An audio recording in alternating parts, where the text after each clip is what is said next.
আসসালামু আলাইকুম ওয়া রাহমাতুল্লাহি তাআলা ওয়া বারাকাতুহু। মুবাশশিরিন ওয়া মুনযিরিন লিআল্লা ইয়াকুনা লিন-নাসি 'আলাল্লাহি হুজ্জাতুন বা'দা আর-রুসুল ওয়া কানা আল্লাহু আজিজান হাকীমা। সাদাকাল্লাহুল আযীম।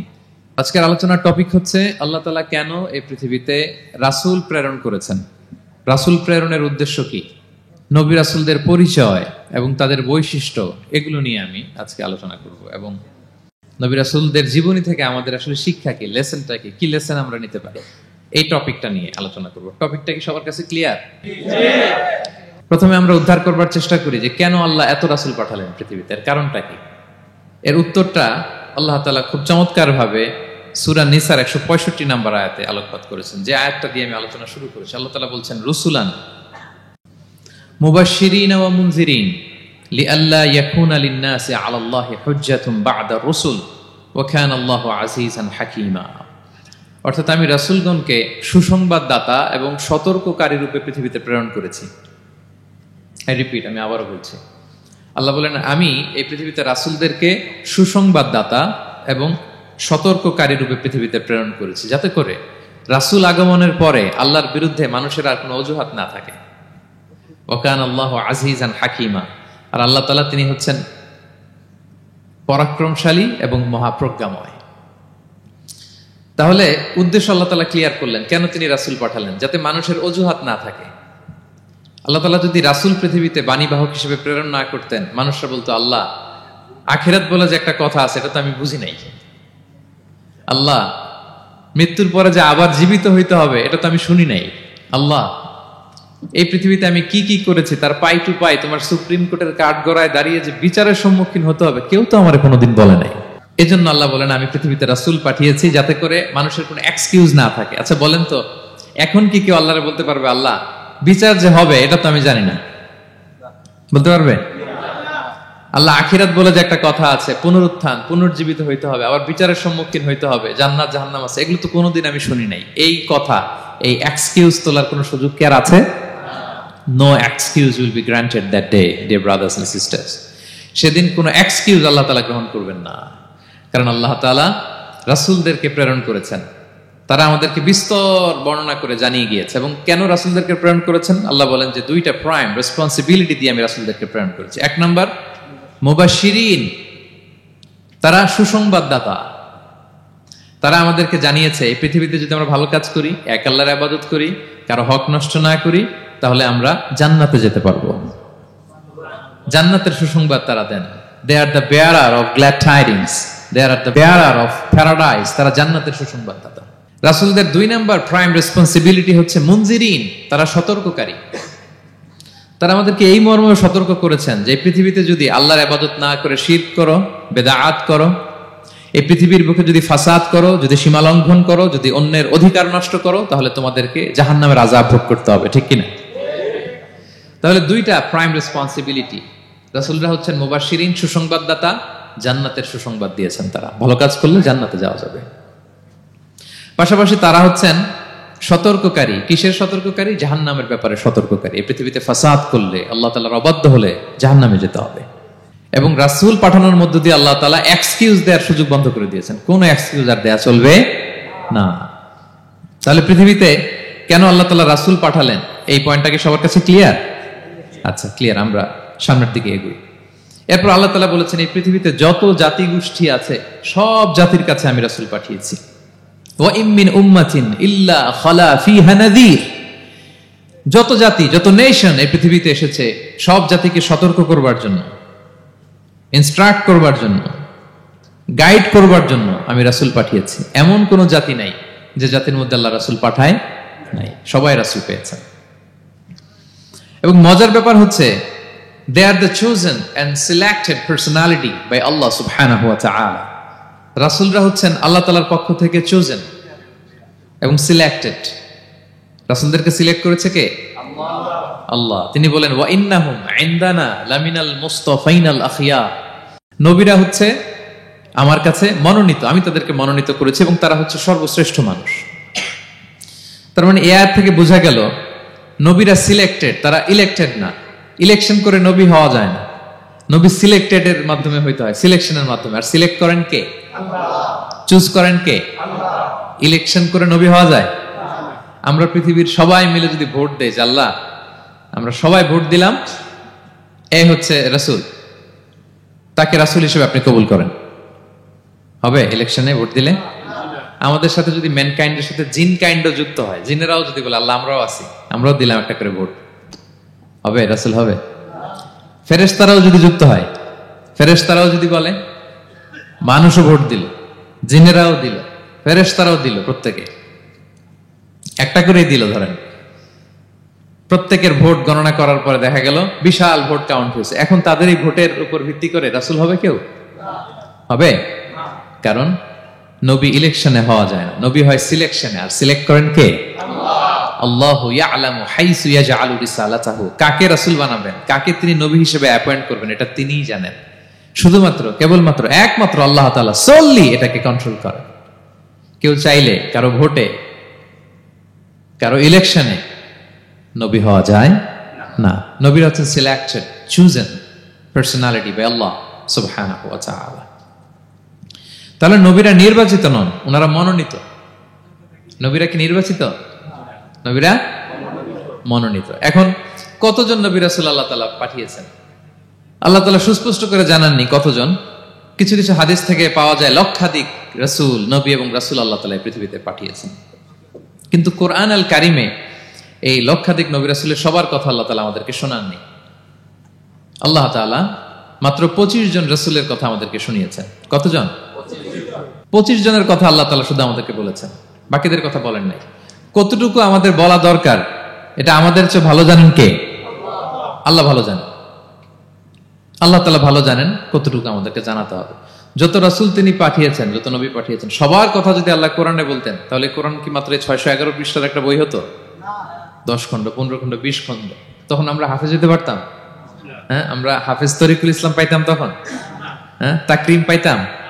তখন তো হাফেজ হওয়া যেত না। এটা যদি 15 খণ্ড 20 খণ্ডের বিশাল ভলিউম হয়, হাফেজ হওয়া যেত না। এজন্য আল্লাহ তাআলা সব নবীদের কথা আমাদেরকে শোনায় নাই, মাত্র 25 জন নবীর কথা কোরআনে আল্লাহ শুনিয়েছেন। কতজন? 25 জন।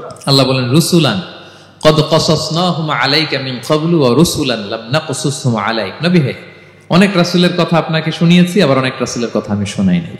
যাদের কথা শোনানোর প্রয়োজন মনে করেছি তাদের কথাই আমি শুনিয়েছি। তাহলে আমরা বুঝলাম কোরআনে বর্ণিত হয়েছে কয়জন নবী রাসূলের নাম? সবাই বলবেন আওয়াজ করে, কয়জন? 25 জন। এবং এই 25 জন নবীর মধ্য থেকে 6 জনের নামে আল্লাহ 6টা সূরা ডেডিকেট করেছেন কোরআনে, 6টা সূরা উৎসর্গ করেছেন। সূরা ইউনুস, সূরা ইউসুফ, সূরা ইব্রাহিম, সূরা মুহাম্মদ, সূরা নূহ, সূরা হুদ। 6 জন নবী। কয়জন নবী? 6 নবীর নামে আল্লাহ তাআলা 6টা সূরা ডেডিকেট করেছেন। এবং এই যত নবী আল্লাহ তাআলা পাঠিয়েছেন, সব নবীর উপর ঈমান আনা আবশ্যক। হ্যাঁ, it's compulsory to believe in every messenger sent by Allah সুবহানাহু ওয়া তাআলা। টু ভ্যালিডেট আওয়ার ফেথ, আমাদের ঈমানটাকে প্রিজার্ভ করার জন্য সব নবীর উপর আমাদের ঈমান আনতে হবে, সব নবী। আমরা যে ঈমান আনি, ঈমানে মুফাসসাল, যেখানে 7টা বিষয়ের উপর বিস্তারিত ঈমানের যে ঘোষণা আমরা দেই, আমরা তো বলি যে ঈমানে একটা মুজমাল আর একটা কি মুফাসসাল। ঈমানে মুফাসসালে 7টা বিষয়ের প্রতি ঈমান আনতে হয়। আমানতু বিল্লাহি ওয়া মালাইকাতিহি ওয়া কুতুবিহি, তারপরে ওয়া রুসুলিহি, পাইছেন? ওয়াল ইয়াউমিল আখিরি ওয়া বিল কদরি খাইরিহি ওয়া শাররিহি মিনাল্লাহি তাআলা ওয়াল বা'সি বা'দাল মাউত। এই 7টা বিষয়ের উপর বিস্তর ঈমান আমাদেরকে আনতে হয়। এই 7টার মধ্যে রাসূলদের ব্যাপার আছে না নাই? রাসূলদের উপর ঈমান আনতে হবে। যদি না আনি তাহলে আরকানুল ঈমান পূর্ণ হলো না, আমার ঈমান পরিপূর্ণ হবে না। তাহলে রাসূলদের উপর পূর্ণাঙ্গ ঈমান আনা এটা আবশ্যক। এবং এই সকল নবী এবং রাসূলদের একটাই ধর্ম ছিল। ধর্মটার নাম কি? সবাই বলুন, কি নাম? সবার একটাই ধর্ম, সব নবীর একটাই ধর্ম। কারণ আল্লাহর কাছে মনোনীত ধর্ম কয়টা?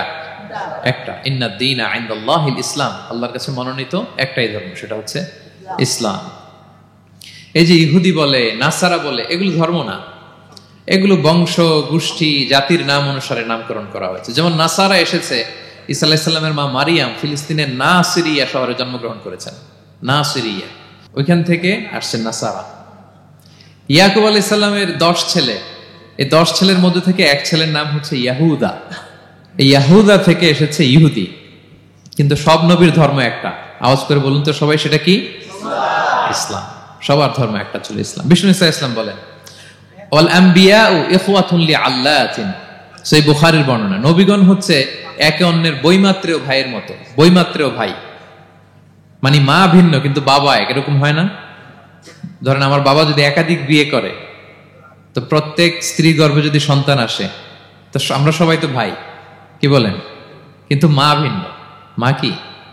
তবে বাবা এক। নবীদের দৃষ্টান্তটা এরকম, আল আম্বিয়া ও ইখওয়াতুন লিআল্লাত, নবীরা হচ্ছেন বৈমাত্রেয় ভাইয়ের মতো, তাদের মা ভিন্ন কিন্তু বাবা এক। বিষ্ণু ইসলাম বলেন উম্মাহাতুহুম শাত্তা ওয়া দীনুহুম ওয়াহিদ, তাদের শরীয়ত, তাদের বিধিবিধান এটা ভিন্ন ভিন্ন, কিন্তু তাদের দিন কি? এক, সেটা হচ্ছে ইসলাম। সকল নবীর ধর্মের নাম হচ্ছে ইসলাম। যেমন ইব্রাহিম আলাইহিস সালামের ব্যাপারে আল্লাহ তাআলা বলেন মা কানা ইব্রাহিমু ইয়াহুদিয়ান ওয়ালা নাসরানিয়ান ওয়ালাকিন কানা হানিফাম মুসলিমা ওয়া মা কানা মিনাল মুশরিকিন। নবী ইব্রাহিম আলাইহিস সালাম উনি ইহুদিও ছিলেন না, নাসারাও ছিলেন না, উনি একনিষ্ঠ মুসলিম ছিলেন। কি ছিলেন? আল্লাহ নবী ইউসুফ আলাইহিস সালাম উনি সবসময় আল্লাহর কাছে দোয়া করতেন, আল্লাহ তাওয়াফানি মুসলিমান ওয়াল হিকনি বিসসালিহিন, আল্লাহ তুমি আমাকে মুসলিম হিসেবে মৃত্যু দিও আর সৎকর্মশীলদের সাথে অন্তর্ভুক্ত করে নিও। তো উনি মুসলিম না হলে এই দোয়া করতেন, আল্লাহ মুসলিম হিসেবে মৃত্যু দিও। সুলাইমান আলাইহিস সালাম রানী বিলকিসের কাছে একটা চিঠি লিখেছেন। এই চিঠি আবার পাঠিয়েছেন হুদহুদ পাখিকে দিয়ে। হুদহুদ পাখি ঠোঁটে করে এটা কামড় দিয়ে নিয়ে বিলকিসের রাজপ্রাসাদের ভেন্টিলেশনের ভিতর দিয়ে ঢুকে, বিলকিস লাঞ্চ করে বিশ্রাম নিতেছিল, এর বুকের উপরে চিঠিটা রেখে ফুরুত করে উড়াল দিছে হুদহুদ। খুলে দেখে অদ্ভুত এক চিঠি, ইন্নাহু মিন সুলাইমান ওয়া ইন্নাহু বিসমিল্লাহির রহমানির রহিম। তো বিলকিসকে উদ্দেশ্য করে সাল্লাল্লাহু আলাইহি ওয়াসাল্লাম বলেছিলেন আল্লাহ তাআলু আলাইয়া ওয়াতুনি মুসলিমিন, বিলকিস অবাধ্য হয়ো না, বাড়াবাড়ি করো না, মুসলিম হয়ে আমার কাছে ফিরে আসো। কোন নবী বলছেন? তো উনি যদি মুসলিম না হতেন, উনি মুসলিম হওয়ার আহ্বান করতেন? প্রিয় ভাইরা, তাহলে সব নবীর ধর্ম একটা, সেটা কি? ইসলাম। সব নবী একই ধর্মের অনুসারী ছিলেন। এ পর্যায়ে আমরা কমন প্রফিটিক ফিচার্স, 10টা কমন ফিচার আছে যেটা সব নবীদের ক্ষেত্রে প্রযোজ্য। সব নবীদের ক্ষেত্রে এই ফিচারগুলো পাওয়া যায়। এই 10টা কমন ফিচার নিয়ে আলোচনা করব ইনশাআল্লাহ। এই 10টা কমন ফিচারের 1 নম্বর হচ্ছে আল ওয়াহি। সকল নবীকে আল্লাহ তাআলা ওহী পাঠিয়েছেন, রেভেলেশন, প্রত্যাদেশ। ওহী মানে সিক্রেট মেসেজ, যেটা নবী শোনে আর আল্লাহ জানে, দুনিয়ার মানুষ এটা শোনে না। নবীরা বললে কেবল শোনে। সুবহানাল্লাহ বলেন। সব নবীকে আল্লাহ এই ওহীটা পাঠিয়েছেন। জিবরাইল আলাইহিস সালাম মারফত ওহী পাঠিয়েছেন, অথবা সরাসরি কিতাব পাঠিয়েছেন, কিংবা সহিফা পাঠিয়েছেন। আল্লাহ তাআলা ইরশাদ করছেন ইন্না আওহাইনা ইলাইকা কামা আওহাইনা ইলা নূহি ওয়ান নাবিয়িনা মিন বাদি। নবী নূহ আলাইহিস সালামের পরে সব নবীদের কাছে আমি যেমনি ওহী পাঠিয়েছি, আপনার কাছেও আমি এভাবে ওহী পাঠিয়েছি। সব নবীদের কাছে আমি এভাবে ওহী পাঠিয়েছি। সূরা বাকারার শুরুতে মুত্তাকিদের সংজ্ঞা দিতে যে আল্লাহ তাআলা বলেন ওয়াল্লাযীনা ইউমিনুনা বিমা উনজিলা ইলাইকা ওয়া মা উনজিলা মিন ক্বাবলিক ওয়া বিল আখিরাতি হুম ইউকিনুন। মানে নবী হে, মুত্তাকি তো তারা যারা আপনার উপর যে কিতাব নাজিল হয়েছে এটার উপরও ঈমান আনে, ওয়া মা উনজিলা মিন ক্বাবলিক, এর আগে যত কিতাব নাজিল হয়েছে তার উপরও ঈমান আনে। তা আমরা যদি শুধু কোরআনের উপর ঈমান আনি হবে? তার আগে যত কিতাব, আসমানি কিতাব নাজিল হয়েছে এগুলোর উপরও ঈমান আনার দরকার আছে না নাই? বলেন বলেন। তাওরাতের উপর ঈমান আনতে হবে, জাবুর, ইনজিল, সুহুফে ইব্রাহিম ও মূসা সবগুলোর উপর ঈমান আনতে হবে। তো এই ওহীগুলো আল্লাহ তাআলা নাজিল করেছেন। তাহলে 1 নাম্বার কমন ফিচার হচ্ছে আল্লাহ তাআলা ওহী পাঠিয়েছেন, সব নবীকে ওহী দিয়েছেন। 2 নাম্বার ফিচার হচ্ছে same language of the people. নবীকে আল্লাহ তাআলা যেই জাতিগোষ্ঠীর কাছে পাঠিয়েছেন তিনি ওই জাতির ভাষাতেই কথা বলেছেন। ধরেন মালয় এলাকাতে যদি আল্লাহ নবী পাঠান আর ওই নবী যদি আরবিতে কথা বলে, তা আমাদের মালয়েশিয়ান ভাইরা বুঝবে? আচ্ছা, আরব দেশে যদি আল্লাহ একজন নবী পাঠান, ওই নবী ধরেন যে ম্যান্ডারিনে কথা বলে, চাইনিজ ভাষায়, আরবরা বুঝবে? চায়নাতে ধরেন আল্লাহ তাআলা এক নবী পাঠালো, সে ওখানে যে হিন্দি ভাষায় কথা বলে, চাইনিজ লোকেরা বুঝবে না। তাহলে যেই জাতির কাছে আল্লাহ পাঠাইছেন ওই জাতির ভাষা দিয়ে আল্লাহ নবীকে পাঠাইছেন। সুবহানাল্লাহ। আল্লাহ তাআলা ইরশাদ করেন ওয়ামা আরসালনা মির রাসূলিন ইল্লা বিলিসানি কওমিহি লিউবাইয়িনা লাহুম। আল্লাহ তাআলা যত রাসূল পৃথিবীতে প্রেরণ করেছেন, বিলিসানি কওমি, যে জাতির কাছে প্রেরণ করেছেন ওই জাতির ভাষায় প্রেরণ করেছেন, যাতে করে নবীর কথা এরা বুঝে। নবীরা এসেছেন বাণী বাহক হয়ে, এখন এই বাণী যদি বুঝতে না পারে তাহলে কাজ হবে। এজন্য প্রত্যেক নবীকে আল্লাহ তাআলা যে জাতির কাছে পাঠিয়েছেন ওই জাতির ভাষায় পাঠিয়েছেন। 3 নম্বর হচ্ছে সকল নবীকে আল্লাহ তাআলা very good standard of character দিয়েছেন। চারিত্রিক দৃষ্টিকোণ থেকে অতুলনীয় ছিল এক একজন নবী। পা থেকে মাথা পর্যন্ত কালো দাগ ফেলার মতো কিছু ছিল না। আল্লাহু আকবার। মাসুম ছিলেন। আহলুস সুন্নাহ ওয়াল জামাআর আকীদা হচ্ছে প্রত্যেক নবী ছিলেন মাসুম, কোনো গুনাহ করেন নাই, নিষ্পাপ প্রতিটা নবী। সর্বোত্তম চরিত্র দিয়ে আল্লাহ তাআলা, অনুপম চরিত্র দিয়ে আল্লাহ তাআলা তাদেরকে পাঠিয়েছেন। আল্লাহ তাআলা বলেন, ওয়া ইন্নাকা লাআলা খুলুকিন আযীম, and verily you are on a very good standard of character. নবী হে, আপনি চমৎকার একটা ক্যারেক্টারের উপর প্রতিষ্ঠিত। আপনার আচরণের মতো, ক্যারেক্টারের মতো আচরণ অতুলনীয়, পৃথিবীতে দ্বিতীয়টা খুঁজে পাওয়া যায় না, ঠিক কিনা? কারণ নবীরা যদি মডেল হন, তাদের আচরণ যদি ভালো না হয়, তাহলে মানুষ কি তাদেরকে গ্রহণ করবে? মানুষ তো তাদের কাছ থেকে শিখবে, জানবে। তো জন্য তাদের আচরণ চমৎকার হওয়ার দরকার আছে না নাই? চমৎকার আচরণ, চমৎকার চারিত্রিক মাধুর্য দিয়ে আল্লাহ তাআলা পৃথিবীতে এক একজন নবীকে প্রেরণ করেছেন। সব নবীরা ভেরি গুড স্ট্যান্ডার্ড অফ ক্যারেক্টারের অধিকারী ছিল। 4 নম্বর হচ্ছে প্রত্যেক নবীকে আল্লাহ তাআলা মিরাকেল দিয়েছেন, মানে মুআজিজা, as a proof of their prophethood. তাদের নবুয়তির প্রমাণ হিসেবে আল্লাহ তাআলা তাদেরকে মিরাকেল দিয়েছেন, মুআজিজা। যেমন সালেহ আলাইহিস সালামকে আল্লাহ তাআলা মুআজিজা দিয়েছিলেন। তার জাতির কাছে যখন তিনি দাওয়াত দিলেন, তারা বলল, সালেহ তুমি যে নবী এটা আমরা বুঝবো কি করে? এক শর্তে আমরা তোমার উপর ঈমান আনতে পারি। সাল্লাল্লাহু আলাইহি ওয়াসাল্লাম বললেন, কি শর্ত? বলতেছে, এই যে পাহাড় দেখো, এই পাহাড়ের ভেতর থেকে যদি একটা উট বের করো, 10 মাসের গর্ভবতী একটা উটটা বেরোবে, বেরোয় বাচ্চা দিবে, সাথে সাথে আমরা উটের দুধ দহন করে খাবো, এরপর আমরা ঈমান আনবো। চিন্তা করছেন কত শর্ত? পাহাড়ের ভেতর থেকে কি বের করে দেখাইতে হবে? উট। উনি আল্লাহর কাছে দোয়া করলেন, আল্লাহ বললেন কবুল, তবে কথা না শুনলে কিন্তু খবর আছে। বলছে ঈমান আনবে, ঈমান না আনলে কিন্তু খবর আছে। উনি দোয়া করলেন, আল্লাহ কবুল করলেন। পাহাড় বিদীর্ণ হয়ে একটা বিশাল আকৃতির উট বের হয়ে আসলো, 10 মাসের গর্ভবতী উট। মুহূর্তে এটা ডেলিভারি করলো একটা উটের বাচ্চা, এবং দুধ দিতে আরম্ভ করলো, ওলান ভর্তি দুধ। সবাই পেট ভরে দুধ খেলো। খাওয়ার পরে কয়, তুমি জাদুকর। খাওয়ার পরে সাল্লাল্লাহু আলাইহি ওয়াসাল্লাম কি বলে? You are a magician. তুমি জাদুকর, তুমি তো বড় ভেলকিবাজ সালেহ, তুমি পাহাড়ের ভিতরে ভেলকি ঢুকাই দিছো। আল্লাহ তাআলা তাদেরকে একটা সাউন্ড গ্রেনেড, প্রচন্ড শব্দ তরঙ্গ দিয়ে ধ্বংস করে দিলেন। কানের পর্দা ফেটে সবগুলো লাশ হয়ে জমিনে পড়ে রইল। তাহলে এই যে সালেহ আলাইহিস সালাম যেটা দেখাইছেন, এটা কি ভেলকি ছিল? ম্যাজিক ছিল? কি ছিল? মুআজিজা, miracle, as a proof of their prophethood. তাদের নবুয়তির প্রমাণ হিসেবে আল্লাহ তাআলা তাদেরকে মুআজিজা দিয়েছেন। মূসা আলাইহিস সালামের মুআজিজা কি ছিল? লাঠি। ফাআলকাহা ফাইযা হিয়া হাইয়াতুন তাসআ। ওই লাঠি রেখে দিলে মুভিং স্ন্যাক হয়ে যেত, নড়তেছে সাপ, ছবল মারবে। সুবহানাল্লাহ। এটা কি ম্যাজিক ছিল? কি ছিল? মুআজিজা। ঈসা আলাইহিস সালামকে আল্লাহ তাআলা মাইন্ড ব্লোয়িং মুআজিজা দিয়েছেন।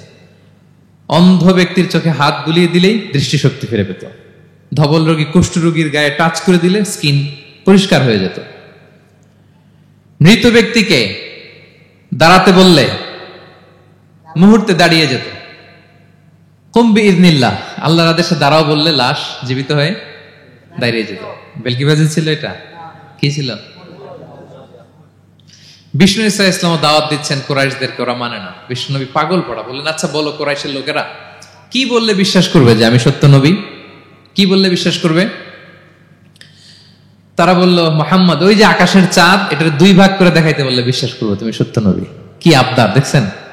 হ্যাঁ, নবীদেরকে পেয়ে মামুর বাড়ির আবদার নিয়ে আসছিল এক এক জাতিগোষ্ঠী। বলে, মুহাম্মদ আকাশের জলজলে চাঁদটাকে যদি তুমি 2 ভাগ করে দেখাতে পারো তবেই বুঝবে তুমি নবী। বিষ্ণু ইসলাম আল্লাহর কাছে দোয়া করলেন, আল্লাহ বললেন, ঠিক আছে। ইখতারাবাতিস সাআতু ওয়ানশাক্কাল কমার ওয়া ইয়ারাউ আয়াতান ইয়ারিদু ওয়া ইয়াকুলু সিহরুম মুস্তামির। বিষ্ণু নবী সাব্বাবা, এই আঙ্গুলের নাম কি? ইবহাম, সাব্বাবা, ওয়ুসতা, বিংসার, খিনসার। হ্যাঁ, আমরা ইংরেজি নাম ঠিকই জানি, আরবিটা জানি না। ইবহাম, সাব্বাবা, ওয়ুসতা, বিংসার, খিনসার। বিষ্ণু সাব্বাবা আঙ্গুলি উঠালেন। এটা শাহাদাত আঙ্গুলি বলে আমাকে, আসলে সাব্বাবা আরবিতে। তো বিশ্বনবী এভাবে আল্লাহর নাম নিয়ে চাঁদের দিকে ইঙ্গিত করলেন, মুহূর্তে আকাশের জ্যোৎস্না বিলানো চাঁদটা 2 ভাগ হয়ে গেল। কুরাইশরা দেখে তো অবাক। বিষ্ণু বললেন, এবার কথা অনুযায়ী ঈমান আনো। বলে, Mohammad you are a magician. Mohammad তুমি বড্ড বড় জাদুকর, তুমি চাঁদের মধ্যে জাদু লাগাই ফেলছো, নাউযুবিল্লাহ মিন যালিক। তাহলে আল্লাহ তাআলা age a proof of their prophethood, তাদের নবুয়তের প্রমাণ হিসেবে প্রত্যেক নবীকে কি দিয়েছেন? মুআজিজা দিয়েছেন, সব নবীকে দিয়েছেন। 5 নাম্বার, সকল নবীর দাওয়াতি মিশন এক ছিল, একই মিশন নিয়ে নবীরা পৃথিবীতে এসেছেন। সেটা কি? তাওহীদ, রিসালাত, আখিরাত। আমার সাথে সাথে বলেন, তাওহীদ, রিসালাত, আখিরাত। তাওহীদ, রিসালাত, আখিরাত। এই তিনটা বুনিয়াদী শিক্ষা দিতে নবীরা এসেছে। তাওহীদ মানে ওয়াননেস অফ গড, আল্লাহ যে এক, সব নবী প্রচার করেছেন। রিসালাত মানে তারা যে বার্তাবাহক হিসেবে এসেছেন, তাদের কথা মানতে হবে, এটার দাওয়াত দিয়েছেন। আখিরাত মানে হচ্ছে মৃত্যুর পরেও যে একটা জীবন আছে, সেই জীবনের ব্যাপারে প্রত্যেক রাসূলরা কি করেছেন? দাওয়াত দিয়েছেন। এবং কোন নবীর কথার সাথে আরেক নবীর কথার গরমিল পাওয়া যায় না, অমিল হয়নি। আচ্ছা বলেন তো, কখনো কি হয়েছে কোন এক নবী এসে বলছে যে মৃত্যুর পরে একটা জীবন আছে, আরেক নবী এসে বলছে না, মনে হয় নাও থাকতে পারে? বলছে? এক নবী এসে বলছে আমাদের স্রষ্টা আল্লাহ তাআলা তিনি একজন, আরেকজন বলছে না একজন না, 2-3 জন হইতে পারে। এক নবী এসে বলছে ভালো করলে জান্নাত, খারাপ করলে জাহান্নাম, আরেক নবী এসে বলছে না, জান্নাত জাহান্নাম বলতে কিছু নাই। হইছে? হইছে? কোন নবীর কথার সাথে কোন নবীর কথার কোনো বৈপরীত্য নাই, কারণ প্রত্যেক নবীরা মন গড়া কিছু বলতেন না। ওমা ইয়ান্তিকু আনিল হাওয়া ইন হুয়া ইল্লা ওয়াহয়ুন ইউহা।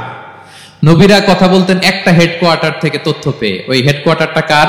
আল্লাহ। ওই হেডকোয়ার্টার থেকে যে ইনফরমেশন আসতো সেটার আলোকে নবীরা কথা বলতেন, বানিয়ে কিছু বলতেন না।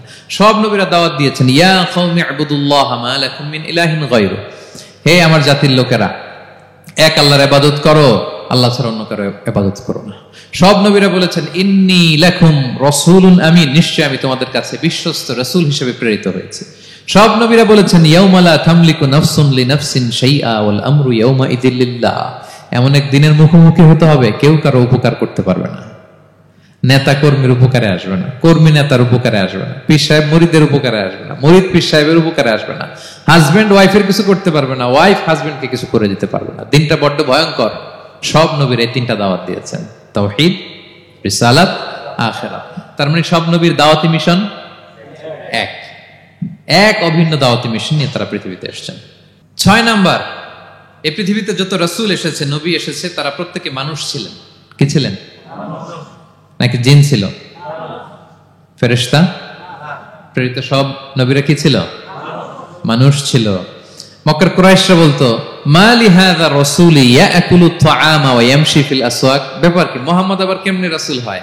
আমরাও বাজারে যাই, উনিও যায়, আমরাও বিয়ে করি, উনিও বিয়ে করে, আমাদেরকে মারলে কাটলে লাল রক্ত, ওনার রক্ত বের হয়।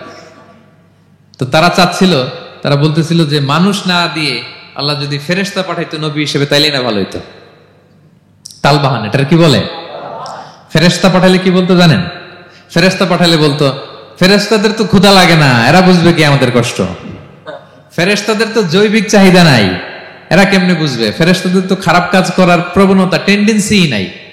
আমাদের যে কষ্ট, দুঃখ, ফিলিং, সেটা তো ফেরেশতারা বুঝে না। ফেরেশতারা কেমনে আমাদের নবী হয়? এটা বলতো, ঠিক কিনা? তালবাহানা বলে কেমন রাসূল, আমরা যা করি তাই করে। আল্লাহ বলেন সব নবীকে আমি মানুষ হিসেবে প্রেরণ করেছি। বিষ্ণু ইসলাম বলেন ইন্নামা আনা বাশারুম মিসলুকুম, নিশ্চয় আমি তোমাদের মতোই মানুষ। তোমাদের মতোই কি মানুষ। তো পার্থক্য হচ্ছে ইউহা ইলাইয়া, আমার কাছে ওহী আসে, প্রত্যাদেশ আছে আল্লাহ তাআলার পক্ষ থেকে। তাহলে 6 নম্বর যেই কমন ফিচার আমরা জানলাম, আল্লাহর পাঠানো সবগুলো নবী এবং রাসূল তারা কি ছিলেন? সবাই বলুন, তারা কি ছিলেন? মানুষ ছিলেন। 7 নম্বর কমন ফিচার হচ্ছে আল্লাহর পাঠানো সব নবী এবং রাসূলরা ওনারা পুরুষ ছিলেন। কি ছিলেন?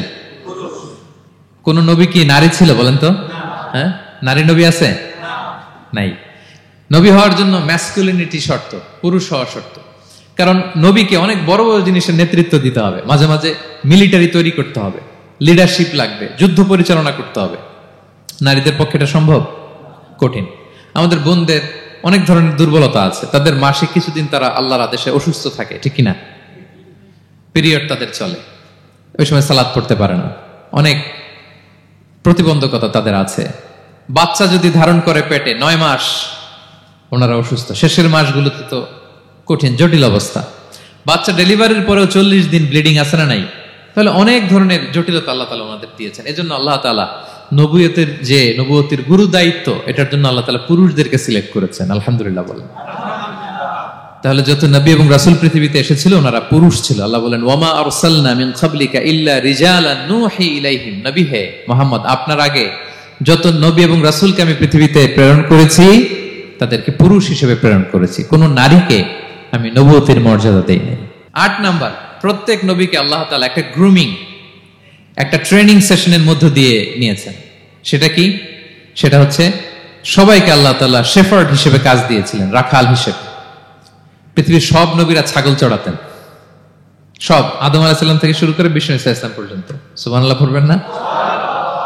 বিষ্ণু ইসা ইসলাম বলেন, মা বাআসাল্লাহু নাবিয়্যান ইল্লা রাআল গানাম। আল্লাহ এমন কোন নবী পাঠায় নাই যেই নবী ছাগল চড়ায় নাই, সব নবী। সাহাবারা অবাক হয়ে বললেন, ওয়া আনতা ইয়া রাসূলুল্লাহ, হে নবী আপনিও ছাগল চড়িয়েছেন? বিষ্ণু বললেন, হ্যাঁ, আমি তো অল্প কিছু পারিশ্রমিকের বিনিময়ে মক্কার লোকদের ছাগল চড়িয়ে দিতাম। সুবহানাল্লাহ।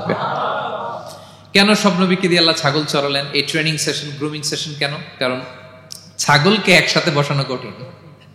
ছাগল একটু একটু টেরা টাইপের প্রাণী, কথা শুনতে চায় না। ধরেন যে সারা সপ্তাহ আপনি খুব ব্যস্ত, একদিন সুযোগ পাইছেন সপ্তাহে যে আজকে আমি ফ্রি আছি, যাই পুকুরে যাই, আমিও গোসল করি, ছাগলটারও গোসল করাই। এটা ধরে যদি এখন পুকুরের দিকে টান দেন, কি করবে? পা দুইটা এমন শক্ত করে মাটিতে ধরে রাখবে, আপনি যত টানবেন ওর ঘাড়ের চামড়া ছিঁড়ে যাচ্ছে, তারপরেও আসে না। এরপর ছাগলগুলোর একসাথে রাখা কঠিন, একটা নেচে ওদিকে যায়, আরেকটা লাফ দেয় এদিকে, আরেকটা ওইদিকে। এদেরকে যদি কেউ একত্রিত করতে পারে তাহলে এই জাতিকে, মানব জাতিকে একত্রিত করা তার জন্য একেবারে সহজ, পানি ভাত, ঠিক কিনা? এজন্য আল্লাহ এই মানব গোষ্ঠীর উপর লিডারশিপ কায়েমের আগে ছাগল চড়িয়েছেন। এবং যারা মরুভূমিতে ছাগল চড়ায়, যে শেফার্ড গুলো, যেই রাখালগুলো, তাদের অনেক শক্তিশালী হইতে হয়। গায়ে শক্তি না থাকলে ছাগল চড়ানো যায় না, কিন্তু লাঠি নিয়ে হই হই করে পিছনে দৌড়াইতে হয়, নেকড়ের ছোবল থেকে ছাগলগুলোকে রক্ষা করতে হয়, বাঘ নেকড়ে এগুলো থেকে বাঁচাইতে হয়। তার মানে এটা করার মধ্য দিয়ে এই জাতিকে কিভাবে জাহান্নামের আগুন থেকে বাঁচাবে নবীদের ওই ট্রেনিং হয়ে যায়। সুবহানাল্লাহ। ছাগল এদিক ওদিক দৌড়াতে থাকে, এদেরকে যেমনি একত্রিত করতে হবে, নবীদের কাজও হচ্ছে মানব গোষ্ঠীকে ইউনাইটেড করা, একত্রিত করা। এজন্য আল্লাহ তাআলা মা বাআসাল্লাহু নাবিয়্যান ইল্লা রাআল গানাম, এই পৃথিবীতে এমন কোন নবী পাঠান নাই যেই নবীকে দিয়ে আল্লাহ তাআলা ছাগল চড়ান নাই। সব নবীর মধ্যে এটা কমন। 8 নম্বর পয়েন্ট। 9 নম্বর পয়েন্ট হচ্ছে enmity from their own people. যত নবী দাওয়াত নিয়ে আসছে তারা চ্যালেঞ্জের মুখোমুখি হয়েছেন, শত্রুতার মুখোমুখি হয়েছেন। কেউ ওনাদের জন্য রেড কার্পেট রিসেপশন দেয় নাই। নবীদের পথ ছিল বড় পিচ্ছিল, এটা কুসুমাস্তীর্ণ ছিল না, কণ্টকাকীর্ণ। কেউই সহজে মেনে নেয় নাই। দাওয়াত দিছে তো রিজেক্ট, সবাই প্রত্যাখ্যান করেছে, সবাই প্রত্যাখ্যান করেছে। এটা কমন ছিল, প্রত্যেক নবীকে এটা মুখোমুখি হতে হয়েছে। Mockery, vulgarism, operation, mental torture, physical torture and what not, সব ধরনের। ইভেন অনেক নবীকে হত্যা করা হয়েছে দিনের দাওয়াতের কারণে। বনি ইসরায়েলের লোকেরা তাদের নিজেদের 70,000 নবীকে নিজেরা হত্যা করেছে। এমনকি আমার নবী বিশ্বনবী মুহাম্মদ রাসূলুল্লাহ সাল্লাল্লাহু আলাইহি ওয়াসাল্লামকে হত্যার ষড়যন্ত্র করা হয়েছিল। আল্লাহ তাআলা দয়া করে বিশ্বনবীকে হিজরতের ব্যবস্থা করে দিয়ে প্রাণে বাঁচিয়েছেন, মক্কা থেকে মদিনাতে পাঠিয়ে দিয়েছেন। তাহলে এই পথ বড় কঠিন ছিল, নবীদের পথ, সব নবীর জন্য, এক্সেপ্ট সুলাইমান এবং দাউদ আলাইহিস সালাম, তাদের কথা ভিন্ন। এছাড়া সব নবীরা এই সংগ্রাম, এই বিরোধিতা, এই শত্রুতা, এই জেলাসি, এগুলোর মুখোমুখি হয়েছে পৃথিবীর সকল নবীরা, সকল নবীরা। বিষ্ণু ইসা ইসলাম ঘুমাতে পারে নাই একটা রাত শান্তিতে। বিষ্ণুর বায়োগ্রাফি যদি আপনি পড়েন, জীবনে যদি পড়ে দেখেন, প্রত্যেকটা নবীর জীবনে এই কষ্টকর মুহূর্তগুলো ছিল। শত্রুতা সব নবীকে পোহাতে হয়েছে। বিষ্ণু ইসা ইসলামের কাছে যখন প্রথম নাজিল হলো ইকরা বিসমি রাব্বিকাল্লাযী খালাক, সূরা আলাকের প্রথম কয়টা আয়াত? 5 আয়াত নিয়ে কোরআনের ভারে নতুন রেভিলেশন পেয়ে বিষ্ণুনবী কাঁপতে আরম্ভ করলেন। কাঁপতে কাঁপতে জ্বর এসে গেল বিষ্ণুনবীর গায়ে, নিচে নেমে আসলেন। খাদিজা রাদিয়াল্লাহু তাআলা আনহাকে বললেন, জাম্মিলুনি জাম্মিলুনি, আমাকে কম্বল চাপা দাও, আমার খুব শীত লাগছে, আমার জ্বর এসে গিয়েছে। কাঁপতে লাগলেন বিষ্ণু ইসলাম। খাদিজা রাদিয়াল্লাহু তাআলা আনহার এক চাচাতো ভাই ওয়ারাকা ইবনে নাওফল ছিল ইনজিল কিতাবের পণ্ডিত। খাদিজা রাদিয়াল্লাহু তাআলা আনহা বিষ্ণুকে নিয়ে চাচাতো ভাইয়ের কাছে গেলেন, যে বলেন, ভাই ওরাকা দেখেন তো মোহাম্মদ কি বলে, সে কি দেখছে, কি নিয়ে আসছে, কাঁপতেছে আর বলতেছে আমি মরে যাব, আমাকে কম্বল চাপা দাও। ওরাকা বললেন, মোহাম্মদ কে এসেছিল বলতো? বিষ্ণু জিবরাইল ইসলামের বর্ণনা দিলেন। কি বলেছে বলতো? 5 আয়াতের বর্ণনা বিষ্ণু ইসলাম দিলেন। তখন বিষ্ণু ইসলামের কথা শুনে ওরাকা বলল, তোমার কাছে যে এসেছে ওহুয়ান নামুস, মানে জিবরিল, সে সব নবীদের কাছে এসেছে। মোহাম্মদ তুমি নবী হবা, তুমি কি হবা? তুমি নবী হবা, আখিরি নবী হবা তুমি। যে তোমার কাছে এসেছে সে সব নবীদের কাছে ওহী নিয়ে এসেছিল। আর জেনে রাখো মোহাম্মদ, তোমার এলাকার লোকেরা একদিন তোমাকে এলাকা থেকে বের করে দিবে। ভবিষ্যৎবাণী করতেছিলেন। বিশ্বনবী বললেন, আওয়া মুখরিজিয়াহুম, আমার ভাই বেরাদার, আমার জ্ঞাতি গোষ্ঠীর লোকেরা আমার এলাকা ছাড়া করবে? ওরাকা বললেন, হ্যাঁ। লাম ইয়াতি রাজুলুন কত্তু বিমিসলি মা জিতা বিহি ইল্লা উদিয়া, তোমার মতো এরকম রিসালাতের দায়িত্ব নিয়ে যারাই কোনো জাতির কাছে এসেছে তাদের সাথে এরকম শত্রুতা করা হয়েছে। বিষ্ণু ইসলাম সেদিনের কথা শুনে, ওরাকার কথা শুনে অবাক হয়েছিলেন। তাহলে সব নবীদের ক্ষেত্রে 9 নম্বর কমন বৈশিষ্ট্য হচ্ছে তাদেরকে বাধার সম্মুখীন হতে হয়েছে। এখনো যারা নবীদের পথে চলবে বা চলে, তাদের জীবনে বাধা বিপত্তি আছে না নাই? হ্যাঁ, তারা জেনে বুঝেই এই পথে এসেছে, তারা হিসাব মিলিয়েই এই পথে নেমেছে। এজন্য বাধা বিপত্তি চ্যালেঞ্জ কোন মুমিনকে তার রাস্তা থেকে সরাতে পারে না, ঠিক কিনা বলেন? এক চুলো নড়াতে পারে না। এটা নবীদের পথ, এটা নবীওয়ালা কাজ। এখানে জুলুম থাকবে, এখানে বাধা বিপত্তি থাকবে, এখানে চ্যালেঞ্জ থাকবে। এই পথটা সোজা, সিরাতুল মুস্তাকিম। যদি শেষ মাথায় যাওয়া যায়, ডাইরেক্ট জান্নাতুল ফিরদাউস। আলহামদুলিল্লাহ। তাহলে সব নবীরা বাধার সম্মুখীন হয়েছে। 9টা কমন ফিচার গেল। 10 নম্বর, দ্য লাস্ট কমন ফিচার, পৃথিবীর সব নবীরা ইন্তেকাল করেছেন, আর কোন নবী আসবেন? আসবে? পৃথিবীর সব নবীরা মারা গিয়েছেন, কিন্তু আলামুল বারজাখে, বারজাখের জগতে নবীরা জীবিত। আই রিপিট, আমি আবারও বলি, প্রত্যেক নবী তার কবরে জীবিত। আলামুল বারজাখে। আমরা এই দুনিয়াতে আসার আগে যেই জগতে ছিলাম, ওই জগৎটার নাম হচ্ছে আলামুল আরওয়াহ, মানে রুহের জগৎ। সেখান থেকে আমরা এই জগতে এসেছি, এটার নাম আলামুদ দুনিয়া, দুনিয়ার জগৎ। আবার মৃত্যুর পরে যে নতুন এক্সটেশনে আমরা যাব, সেটার নাম হচ্ছে আলামে বারজাখ, বারজাখের জগৎ। নবীরা ওই বারজাখের জগতে জীবিত। বিষ্ণু ইসলাম সুনানে আবু দাউদের হাদিসে বলেন যে, ইন্নাল্লাহা হাররামা আলাল আরদি আন তাকুলা আজসাদাল আম্বিয়া, আল্লাহ তাআলা এই জমিনকে, নবীদের দেহকে কনজিউম করাকে হারাম করে দিয়েছেন। মানে জমিনের জন্য নবীদের লাশকে পচিয়ে ফেলা, খেয়ে ফেলা হারাম। যত নবী যেখানে ইন্তেকাল করেছেন, তাদের পবিত্র দেহ মোবারক এখনো আগের মতো একেবারে, যখন মৃত্যুবরণ করেছিলেন তখন লাশটা যেমন তাজা ছিল, এখনো প্রত্যেকে তার কবরে এরকম তাজা লাশ নিয়ে শুয়ে আছে। প্রত্যেক নবী কবরে জীবিত। বিষ্ণু ইসলাম ওনার কবরে জীবিত। তবে এটা বারজাকি জগতে। এই দুনিয়া তিনি যেভাবে জীবিত ছিলেন ওইভাবে না, বারজাকি জগতে জীবিত।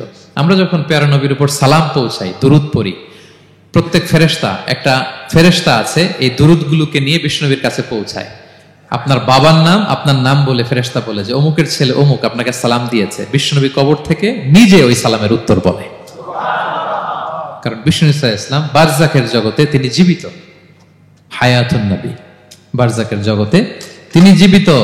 আরেক হাদিসে বিষ্ণু ইসলাম বলেন, আল আম্বিয়া ও আহিয়াউন ফি কুবুরিহিম ইউসাল্লুন, নবীরা তাদের কবরে জীবিত, সেখানে তারা সালাত আদায় করে।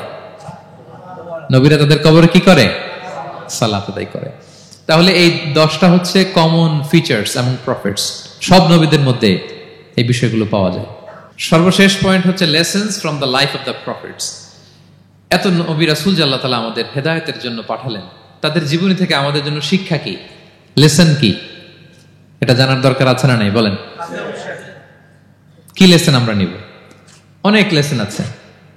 আমি সংক্ষিপ্ত পরিসরে 2-1টা বলি। আমি আমার মিজানুর রহমান আজহারি ভেরিফাইড ইউটিউব চ্যানেলে প্রফেট সিরিজ নামে একটা সিরিজ করেছি, 25 পর্বের। কোরআনে কয়জন নবীর নাম উল্লেখ হয়েছে? 25। আর আমার চ্যানেলে কয় পর্ব? তার মানে 25 জন নবীর ব্যাপারে আমি ওয়েল ডকুমেন্টেড ম্যানারে একাডেমিকলি আলোচনা করেছি। আপনারা শুনবেন, আপনাদের জন্যই করেছি, শুনবেন আপনারা। এবছর 21শে বইমেলায় আপনারা শুনেছেন আমার একটা বই প্রকাশিত হয়েছে। বইয়ের নাম হচ্ছে জেগে ওঠো আবার। এটা আমি নিজে লিখেছি। আরেকটা বই 6 খণ্ডের আমি সম্পাদনা করেছি, সেটা হচ্ছে ছোটদের নবী রাসূল। বইটার নাম কি? ছোটদের নবী রাসূল। সত্যায়ন প্রকাশন থেকে 6 পর্বের খুব চমৎকার গ্রাফিক্যাল ইউজার ইন্টারফেস দিয়ে আপনার সোনামণিরা, বাচ্চারা তারা জেনে যাবে যে তাদের আসল আইকন কারা, তাদের আসল সুপার হিরো কারা, তাদের অনুসরণীয় অনুকরণীয় ব্যক্তিত্ব হবে কারা। এই বইটা লিখতে, সম্পাদনা করতে আমাদের অনেক চ্যালেঞ্জ আমরা ফেস করেছি, কারণ এটা আপনাদের জন্য লিখি নাই, লিখছি কাদের জন্য? বাচ্চাদের জন্য। আমি বাচ্চাদেরকে গল্প শোনাচ্ছি এরকম একটা ভাব নিয়ে লিখেছি। আমি বারবার ভেবেছি যে আমার ছোট্ট মেয়েটাকে যদি আমি শোনাই, ওকে বুঝাইলে ও কিভাবে বললে বুঝবে। গল্পের মতো করে খুব রস দিয়ে, আনন্দ দিয়ে প্রতিটা বাক্য এভাবে সাজানো হয়েছে। 6 খণ্ডের ছোটদের নবী রাসূল সিরিজ, যদি সুযোগ হয় আপনারা সংগ্রহ করবেন। বড়দের নিয়েও আমরা নবী রাসূলদের উপর আমাদের সামনে কাজ আসবে, আমরা জানাবো। তো আজকের এই কায়েত ফাউন্ডেশন বাংলাদেশের এই প্রোগ্রামের সর্বশেষ যে পয়েন্টটা আপনাদের সামনে আমি উপস্থাপন করতে চাই, সেটা হচ্ছে lessons from the life of the prophets. নবী রাসূলদের জীবনী থেকে আমাদের জন্য কি শিক্ষা। 25 জন নবীকে কভার করা সম্ভব হবে না। আমি সেখান থেকে মাত্র 7 জন নবীর জীবনী থেকে 7টা শিক্ষা 7 মিনিটে বলে আমরা শেষ করে দেব ইনশাআল্লাহ বিইذنিল্লাহ। প্রথমে আমরা শুনবো সাইয়েদনা আদম আলাইহিস সালামের জীবনী থেকে শিক্ষা। পৃথিবীর প্রথম নবী কে ছিল বলেন তো? আদম আলাইহিস সালাম। আমরা যেমনি আমাদের শৈশব ছিল, কৈশোর ছিল, যৌবন, তারপর বার্ধক্যের দিকে যাচ্ছি, ওনার কি এরকম ছিল? আদম আলাইহিস সালামের শৈশব ছিল না? ছিল? কৈশোর ছিল? কনফিউশনে পড়ে গেছে। ছিল? ছিল না। মজার ব্যাপার হচ্ছে ওনার শৈশব কৈশোর ছিল না, ওনাকে আল্লাহ সৃষ্টি করতে যুবক করে সৃষ্টি করছেন। সুবহানাল্লাহ, এত আসতে কেন? সৃষ্টি করতেই যুবক, 60 হাত লম্বা। কয় হাত? 60 হাত লম্বা করে তৈরি করছেন আদম আলাইহিস সালামকে। আপনারাও যারা জান্নাতে যাবেন 60 হাত লম্বা হয়ে ঢুকবেন, 33 বছরের যুবক হয়ে ঢুকবেন। 80 বছর বয়সে মারা গেল, কত বছর বয়সে ঢুকবেন? গালে কোনো দাড়ি থাকবে না। এই দুনিয়ায় দাড়ি রেখে নেন, ওখানে দাড়ি ছাড়া উঠবেন একেবারে কোনো জুরদা মুর্দা। ও আবনা ও সালাসাম ওয়া সালাসিন, 33 বছরের তাগড়া ইয়াং সুপারস্টার হয়ে জান্নাতে ঢুকবো আমরা। তো আদম আলাইহিস সালামকে আল্লাহ প্রথম নবী করে পৃথিবীতে পাঠালেন। ওনাকে জান্নাতে সব খাইতে বললেন যে সব খাও, একটা গাছের কাছে যেও না। কিন্তু শয়তান সে তার মিশন নিয়ে আসে, সে আদম আলাইহিস সালামকে ভুলভাল বোঝালো, আদম আর হাওয়াকে, যে একটা কাজ করো, আল্লাহ তাআলা তোমাকে না করছে কেন জানো? আল্লাহ তো চায় না তুমি জান্নাতে থাকো, আল্লাহ চায় তোমাদেরকে দুনিয়াতে পাঠাই দিবে। তো তুমি যদি ওই গাছের ফল খেয়ে ফেলো, আল্লাহ আর দুনিয়াতে পাঠাতে পারবে না। কিন্তু আল্লাহ চায় তোমাদেরকে কই পাঠাবে? কিন্তু যদি গাছের ফল খেয়ে ফেলো আর পাঠাইতে পারবে না। এজন্য আল্লাহ নিষেধ করছে গাছের ফল খায় না। চিন্তা করছেন? উল্টা, পুরো উল্টোটা বুঝাইছে। তো ভুল করে সাইয়েদনা আদম আলাইহিস সালাম, হাওয়া আলাইহিস সালাম খেয়ে ফেলছেন এই ফল। খাওয়ার পরেই আল্লাহ তাআলা পাঠিয়ে দিলেন পৃথিবীতে, যাও জমিনে যাও, এই জান্নাতে আর থাকা যাচ্ছে না। কাঁদতে আরম্ভ করলেন আদম আর হাওয়া আলাইহিস সালাম, কাঁদতে কাঁদতে অনুতপ্ত হয়ে আল্লাহর কাছে দোয়া করলেন। তো পুরো আদম আলাইহিস সালামের জিন্দেগির সবচেয়ে বড় শিক্ষা হচ্ছে রিপেন্টেন্স, অনুতপ্ত হওয়া। কি হওয়া? অনুতপ্ত হওয়া। আমরা ভুল করব, কুল্লুকুম খাত্তাউন, আমরা সবাই পাপী। সবাই কি পাপী? কে পাপ করি না? আমরা সবাই পাপী। কিন্তু মনে রাখবেন, আমাদের পাপ যত বড় হোক, আল্লাহর রহমতের দরিয়া তার চাইতেও বড়, অনেক বড়। তিনি দয়াময়, তিনি মেহেরবান, তার দয়ার শেষ নাই, তার মায়ার শেষ নাই। তার রহমতের দরিয়া যে কত বড় আপনি কল্পনাও করতে পারবেন না। শয়তান আর আমাদের মধ্যে পার্থক্য হচ্ছে, শয়তান পাপ করে পাপে অটল থাকে, কিন্তু বিশ্বাসীরা পাপ করার সাথে সাথেই ক্ষমা চায় কার কাছে? এটা হচ্ছে আদম আলাইহিস সালামের জীবনী থেকে আমাদের জন্য সবচেয়ে বড় লেসন। সাইয়েদনা আদম আলাইহিস সালাম উনি ভুল করে যখন বুঝতে পারলেন, অনুতপ্ত হলেন, চোখের পানি ছাড়লেন। 2 ফোঁটা পানি আল্লাহর কাছে সবচাইতে প্রিয়। এক হচ্ছে জেহাদের ময়দানে মুজাহিদের গা বেয়ে ঝরে পড়া রক্তের ফোঁটা, 2 হচ্ছে অনুতপ্ত বান্দার চোখের পানির ফোঁটা।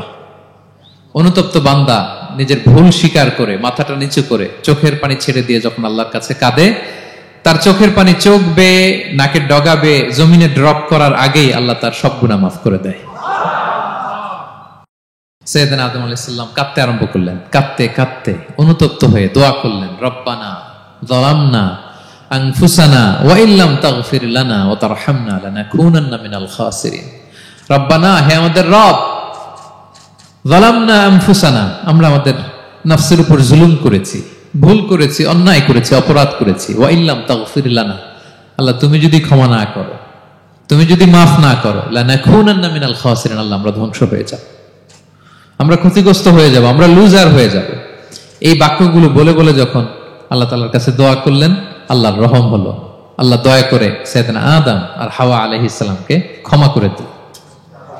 ক্ষমা করে আবার জান্নাতের এন্ট্রির ঘোষণা দিলেন যে আবার দুনিয়ার জীবন শেষ করে আসো, যেখান থেকে আসছিলে আবার ওখানে ঢুকতে পারবে।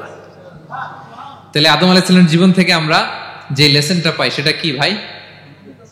বলেন বলেন। অনুতপ্ত হওয়া, রিপেন্টেন্স। আমরাও যদি জীবনে ভুল করি কি করবেন? ভুলের উপর অটল থাকবেন? অনড় থাকবেন? একগুঁয়ে ধরে বসে থাকবেন? সীমা লঙ্ঘন করবেন? আমরা ক্ষমা চাইব। কার কাছে ক্ষমা চাইব? ক্ষমা দেওয়ার জন্য তিনি বসে থাকেন। শেষ রাতে আল্লাহ প্রথম আসমানে চলে আসেন। প্রথম আসমানে এসে ডাকতে থাকেন, আলা মিন মুস্তাগফিরিন আগফির আলা, কে ক্ষমা চাবা? কে পাপ করেছে, জুলুম করেছে, বলো, আমি ক্ষমা দেওয়ার জন্য আসছি। আলা মিন মুস্তারজিকিন আরযুক আলা, কার রিজিকের দরকার, কার চাকরি নাই, কার ব্যবসা মন্দা, আমার কাছে চাও, আমি আল্লাহ বাড়িয়ে দেব। কার কি লাগবে বল, আমি দেব। আল্লাহ তাআলা দেওয়ার জন্য আসছে, আমি নেয়ার জন্য উঠতে পারি না।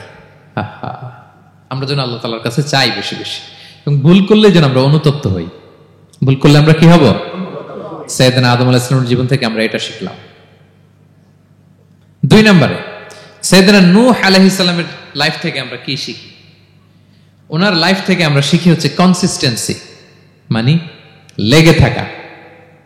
ভালো কাজের জন্য কি করা? লেগে থাকা। উনি 950 বছর দাওয়াত দিয়েছিলেন ওনার জাতিকে। কয় বছর বলেন তো? 950 বছরের দাওয়াতি কার্যক্রমের ফলে উনি ফলোয়ার জোটাইতে পারছেন কয়জন জানেন? 80 জন। কয়জন? এরাই আমাদের পূর্বপুরুষ। আমরা পৃথিবীর সবাই কিন্তু এদেরই নাতিপুতি। এই 80 জনকে নিয়ে উনি নৌকার উপর উঠছিলেন, কিস্তির উপর, আর বাকিটা তো মহাপ্লাবন দিয়ে আল্লাহ ধ্বংস করে দিয়েছেন। ওই 80 জন আবার জমিনে এসে জমিন আবাদ করা শুরু হলো, ওখান থেকে পৃথিবীর সকল মানুষ। সুবহানাল্লাহ। উনি বলেন, ক্বালা রাব্বি ইন্নী দাআউতু কওমি লাইলান ওয়া নাহারা, আল্লাহ আমি দিন রাত এক করে আমার জাতি গোষ্ঠীকে দাওয়াত দিয়েছি।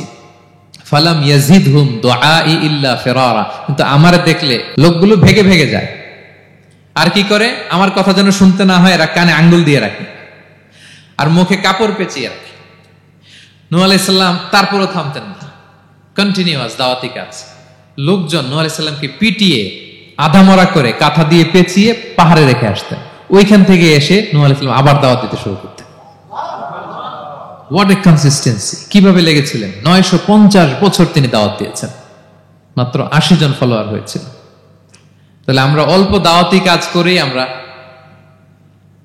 হতাশ হয়ে যাই। হায় রে, আমার কথা শুনলো না, হায় রে আমার কথা পৌঁছাইল না, হায় রে আমার কাছে এসে কেউ মুসলিম হইল না, হায় রে আমার কথা। অস্থির। আপনার কাজ হচ্ছে পৌঁছে দেওয়া, আপনার কাজ হচ্ছে কোরআনের কথা মানুষকে বলা। এটা দিয়ে কতটুকু কি হবে এটার ফয়সালা কার? তাহলে নূহ আলাইহিস সালামের জীবনী থেকে আমাদের শিক্ষা হচ্ছে কনসিস্টেন্সি। 950 বছর উনি লাগাতার দাওয়াত দিয়েছেন, থামে নাই, হতাশ হয় নাই, হাল ছাড়া নাই। নবীরা কখনো হাল ছাড়ে না। সুবহানাল্লাহ পড়ে। 3 নাম্বার, ইব্রাহিম আলাইহিস সালামের জীবনী থেকে আমাদের জন্য শিক্ষা হচ্ছে ওবিডিয়েন্স, আনুগত্য। কি করে আল্লাহ তাআলার কাছে আনুগত্য করতে হয়। আল্লাহু আকবার। আমি মনে হয় 1 ঘন্টার উপরে আলোচনা করেছি আমার প্রফেট সিরিজ ইব্রাহিম আলাইহিস সালামের জীবনী নিয়ে। ওনার পুরো জীবনটা, আল্লাহ কোনো কিছু বলতে দেরি, আল্লাহর আদেশের সামনে মাথা পেতে দিতে ইব্রাহিম আলাইহিস সালামের দেরি হয়নি। আল্লাহ বলছেন আসলিম, ওয়া ইয ক্বালা রাব্বুহু আসলিম ক্বালা আসলামতু লিরাব্বিল আলামিন। হে ইব্রাহিম সারেন্ডার, সারেন্ডার। সুবহানাল্লাহ। ইব্রাহিম আনুগত্য করো, আল্লাহ আনুগত্য করছি। ওনার সন্তান হয় না 86 বছর বয়সে একটা সন্তান দিলেন আল্লাহ তাআলা। আমাদের এখানে কার বয়স কত? সর্বোচ্চ বয়স কত আছি আমরা? এদিকে 60 বছরের উপর তো কেউ নাই, ঠিক কিনা? 86 বছর বয়সে আল্লাহ সন্তান দিয়েছেন, ইসমাঈল আলাইহিস সালাম। কত বছর বয়সে? সন্তানটা আদরের নাকি? আদরের না? শেষ কালে একটা সন্তান পেলেন 86 বছর বয়সে। ইব্রাহিম আর হাজেরার ঘরকে উজাড় করে ফুটফুটে এক সন্তান ইসমাঈল আলাইহিস সালাম আসলেন। ভালোবাসা, আদর যেন ঠিকরে পড়ে, এত গদগদ ভালোবাসা। এবার বললেন, যাও হাজেরা আর দুধের সন্তান ইসমাইলকে মরুভূমিতে ফেলে দিয়ে আস।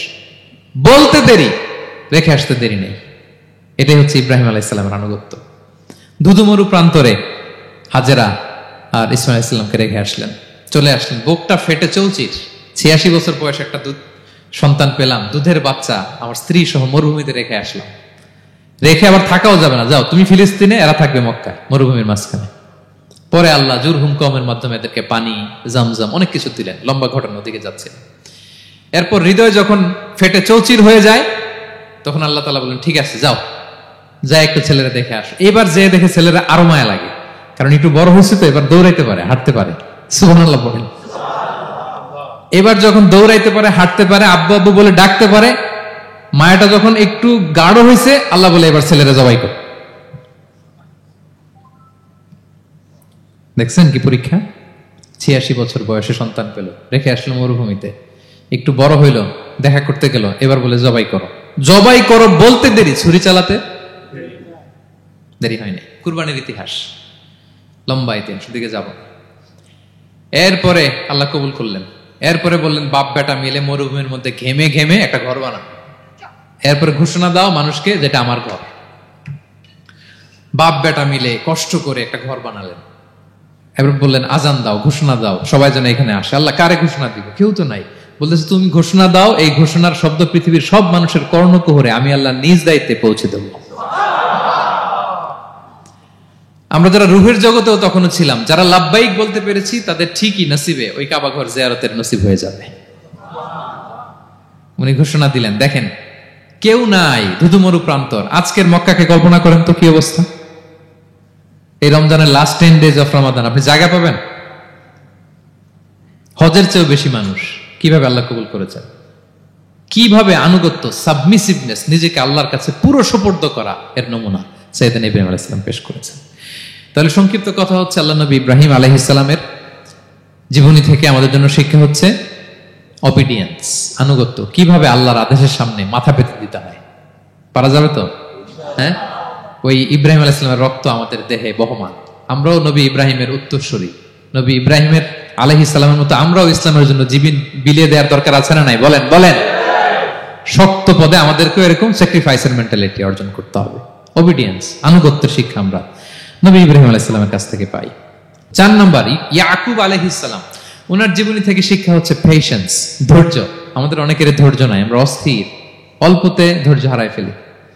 ধৈর্য এমন একটা গাছ, এই গাছের সারা গায়ে অনেক কাঁটা, কিন্তু এই গাছের ফল বড্ড মিষ্টি।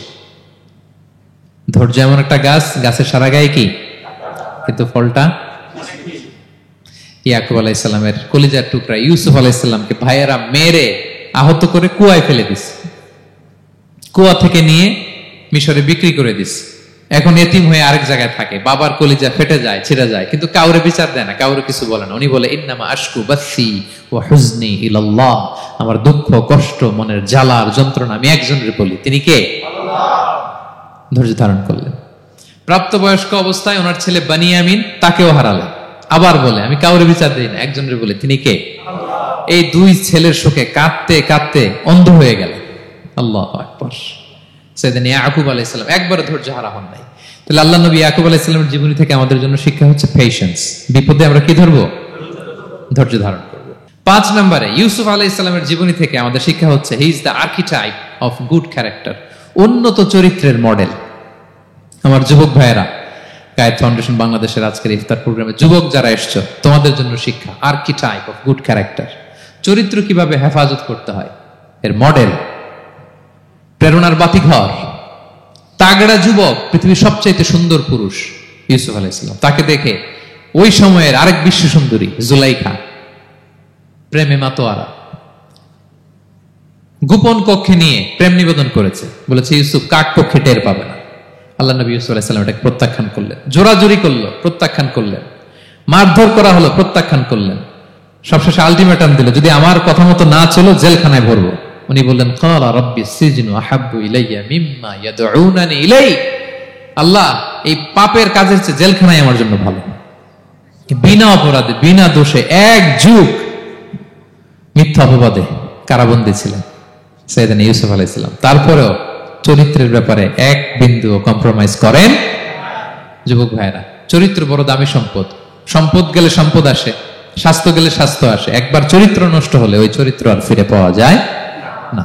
সাইয়েদনা ইউসুফ আলাইহিস সালামের জীবনী থেকে আমাদের শিক্ষা হচ্ছে চরিত্রকে কিভাবে প্রিজার্ভ করতে হয়। এটা 6 নম্বরে সাইয়েদনা ঈসা আলাইহিস সালামের জীবনী থেকে আমাদের জন্য শিক্ষা হচ্ছে স্লেভারি, দাসত্ব।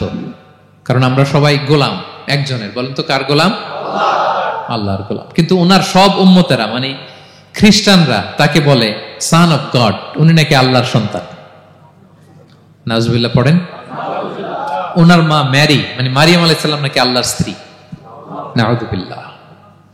কিন্তু উনি জন্মের পরেই দুধের শিশু মায়ের কোলে বসে একটা ছোট্ট ভাষণ দিয়েছিলেন, বলেছিলেন ইন্নী আব্দুল্লাহ আতানিয়াল কিতাবা ওয়া জাআলানি নাবিয়্যা। আল্লাহ আমাকে আল্লাহর গোলাম বানিয়ে পাঠিয়েছেন। দেখেন কি নবী, প্রথমে এসে বলেন আমি কিন্তু রাসূল। একে তো দুধের শিশু, মুখের প্রথম কথা কি? ইন্নী আব্দুল্লাহ, আমি আল্লাহর গোলাম। যাতে করে পুরো খ্রিস্ট সমাজের বিরুদ্ধে দলিল হয়ে থাকে যে তোমাদের নবী পৃথিবীতে এসে তার মুখ নিঃসৃত প্রথম শব্দটাই ছিল আমি আল্লাহর দাস, আমি আল্লাহর গোলাম। এবং উনাকে ওনার মাকে আল্লাহ স্পেশাল ইন্টারোগেট করবেন কিয়ামতের দিন। ঈসা, মারিয়াম, তোমরা কি বলে আসছিলা যে তুমি আমার বউ আর তুমি আমার সন্তান? ওনারা কাচুমাচু করে থার করে কাঁপবে আল্লাহর সামনে, কারণ এটা শিরকের প্রশ্ন। তারা বলবে আল্লাহ আমরা যদি বলতাম আপনি তো জানতেন, আপনি যা শিখিয়েছেন আমরা তাই বলেছি। আল্লাহ জানেন যে উল্টাপাল্টা কিছু বলে নাই, তারপরও কোটি কোটি মানুষের সামনে এত বিশাল জনগোষ্ঠী কেন এই নবীকে আল্লাহর সন্তান বললো? আল্লাহ তাআলা ঈসা আলাইহিস সালামকেও ছাড়বেন, জিজ্ঞেস করবেন। তিনি বলবেন আল্লাহ আমি যে তোমার গোলাম এটার দাওয়াত দিয়েছি, আর আজীবন গোলামের মতোই ছিলাম। ঈসা আলাইহিস সালাম কৃষকের সাথে, মজুরের সাথে, কুলির সাথে, ধোপাতের সাথে বন্ধুত্ব করেছিলেন। সমাজের নিচু শ্রেণীর লোকেরা ছিল তার ফলোয়ার। আল্লাহু আকবার। তাহলে সাইয়েদনা ঈসা আলাইহিস সালামের জীবনী থেকে আমরা শিখলাম আমরা সবাই আল্লাহর গোলাম, আল্লাহর দাস। সর্বশেষ নবী, বিশ্ব নবী, পেয়ারা নবী মুহাম্মদুর রাসূলুল্লাহ সাল্লাল্লাহু আলাইহি সাল্লামের জীবনী থেকে কি শিক্ষা? এই শিক্ষা তো বলতে গেলে ঘন্টার পর ঘন্টা লাগবে। একটা শিক্ষা শুধু বলি, সেটা হচ্ছে মার্সি। ওমা আরসালনাকা ইল্লা রাহমাতাল লিল আলামিন। I have sent you as a mercy for the entire universe. নবী হে, আমি আপনাকে গোটা বিশ্বের সবার জন্য রহমত করে প্রেরণ করেছি। তিনি মানুষের জন্য রহমত, তিনি প্রাণীর জন্য রহমত, তিনি পাখির জন্য রহমত, তিনি স্ত্রীদের জন্য রহমত, তিনি উম্মতের জন্য রহমত, তিনি তার ফলোয়ার সাহাবীদের জন্য রহমত। ঠিক কিনা? তিনি কত রহমতের নবী ছিলেন? বিষ্ণু ইসলাম কতটা রহমতের নবী ছিলেন? ছোট্ট একটা উদাহরণ দিয়ে শেষ করি। বিষ্ণু ইসলাম বলেন লিকুল্লি নাবিয়িন দাওয়া মুস্তাজাবা। আল্লাহ প্রত্যেকটা নবীকে একটা করে দোয়ায়ে মুস্তাজাবা দিয়েছেন। মানে এমন দোয়া, এই দোয়া করতে দেরি কিন্তু দোয়া কবুল হতে দেরি হয়। সব নবীকে আল্লাহ বলছেন এই নবীরা তোমাদের প্রত্যেককে একটা করে দোয়া করার সুযোগ দিলাম এই দুনিয়াতে, এবং দোয়াটা করার সাথে সাথেই কবুল করে ফেলবে। বিষ্ণু বলেন লিকুল্লি নাবিয়িন দাওয়া মুস্তাজাবা। সব নবীরা একটা করে দোয়া মুস্তাজাব পেয়েছেন, দাআউ বিহা। আর নবীরা ওই দোয়াটা দুনিয়াতেই করে ফেলছে। সব নবীর ওই স্পেশাল দোয়া যেটা করলেই কবুল, ওটা সব নবীরা কি করছে? দুনিয়াতেই করে ফেলেছে। কিন্তু বিশ্ব নবী বলেন ওয়া ইন্নী আখতাবিউ দাওয়াতি শাফাআতান লি উম্মতি ইয়াউমাল কিয়ামা। আমি আমার সেই দোয়াটা এই দুনিয়ার বুকে অন্যান্য নবীদের মতো করি নাই। আমি আমার দোয়াটা আমার গুনাহগার উম্মতের জন্য কিয়ামতের কঠিন দিনে তারা যখন মুসিবতে পড়ে যাবে, ওই মুসিবত থেকে বাঁচার জন্য ওই দোয়াটা আমি আমার উম্মতের জন্য রেখে দিয়েছি। ওয়া ইন্নী আখতাবিউ দাওয়াতি শাফাআতান লি উম্মতি ইয়াউমাল কিয়ামা। সব নবীরা এই দোয়াটা করেছে, দুনিয়াতেই কবুল হয়ে গিয়েছে। কিন্তু বিষ্ণু বললেন আমি চাইলে এই দোয়াটা করতে পারতাম। তায়েফের ময়দানে বিষ্ণুনবী ওই দোয়া করলে বিষ্ণুনবীর গা দিয়ে রক্ত ঝরে না। কুরাইশদের সাথে বিষ্ণুনবীর 3 বছর জেল খাটা লাগে না। মদিনাতে বিষ্ণুনবী অনেক না খেয়েছিলেন, পেটে পাথর বেঁধেছিলেন, দোয়া করলে জান্নাত থেকে খাবারের বস্তা চলে আসতো, মুহূর্তেই কবুল। জীবনের কোন কঠিন পরিস্থিতিতে বিষ্ণুনবী এই দোয়াটা করেনি। বিষ্ণু বলেন আমি আমার এই দোয়াটা স্পেশালি আমার গুনাহগার উম্মতের জন্য রেখে দিয়েছি। কিয়ামতের কঠিন ময়দানে আমার গুনাহগার উম্মত যখন বিপদে পড়ে যাবে, তাদেরকে ওই বিপদ থেকে বাঁচানোর জন্য ওই দোয়াটা আমি প্রিজার্ভ করে দিয়েছি। বিষ্ণু ইসলাম আমার জন্য এই দোয়াটা রেখে দিয়েছে। প্রিয় ভাইয়েরা, এই দোয়াটা আপনার জন্য রেখে দিয়েছেন। বিশ্বনবী দোয়াটা আমাদের জন্য রেখে দিয়েছেন। চাইলে এই দুনিয়াতে এই দোয়াটা করতে পারতেন, করেন নাই। সব নবীরা করে ফেলেছেন। এজন্য বিশ্বনবীকে বলা হয়েছে ওমা আরসালনাকা ইল্লা রাহমাতাল লিল আলামিন। নবী হে, I have sent you as a mercy for the entire universe. গোটা বিশ্বের জন্য আপনাকে আমি রহমত করে প্রেরণ করেছি। আপনি রহমতের নবী, আপনি দয়ার নবী, মায়ার নবী। বিশ্বনবীর জীবনী থেকে শিক্ষা হচ্ছে আমরাও যেন আমাদের অধীনস্থ যারা আছে তাদের প্রতি যেন রহমদিল হই, আমরা আমাদের প্রতিবেশীদের প্রতি যেন রহমদিল হই, আমরা আমাদের ফ্যামিলির সদস্যদের প্রতি যেন রহমদিল হই। এই মার্সি, এই দয়া মায়ার ছোঁয়া যেন বিশ্বনবীর উম্মত হিসেবে আমাদের হৃদয়েও থাকে। সবাই পড়ি আমিন। তাহলে সম্মানিত সুধী, নবীদের এই লাইফ লেসন থেকে আমরা যেগুলো শিখলাম এগুলো আমাদের জীবনে বাস্তবায়নের দরকার আছে না নাই? বলেন বলেন। বেশি বেশি নবীদের জীবন চর্চা করবেন তো? প্রফেট সিরিজের যে লেকচারগুলো আপনাদের জন্য রেখেছি আপনারা শুনবেন তো? সবাই ছেলে মেয়েদেরকে নবীদের জীবনী শেখাবেন তো? তারাই হচ্ছে আমাদের রিয়াল হিরো, তারাই হচ্ছে সুপার হিরো, দে আর আওয়ার আইকন। এবং আমাদের হেদায়েতের জন্য তাদেরকে আল্লাহ তাআলা আমাদের কাছে পাঠিয়েছেন নবী হিসেবে, রাসূল হিসেবে। নবীরা যেই পথে চলেছেন, যে দিক নির্দেশনা আমাদেরকে দিয়েছেন, আমরা যেন আমাদের জীবনকে ওই পথে ওই মতে পরিচালিত করতে পারি। আল্লাহ তাআলা আমাদের সবাইকে কথাগুলো বোঝার ও আমল করার তৌফিক দান করুন। হাযা মা ইনদি ওয়াল ইলমু ইনদাল্লাহ আলাইহি তাওয়াক্কালতু ওয়া ইলাইহি উনীব। ওয়াসসালামু আলাইকুম ওয়া রাহমাতুল্লাহি তাআলা।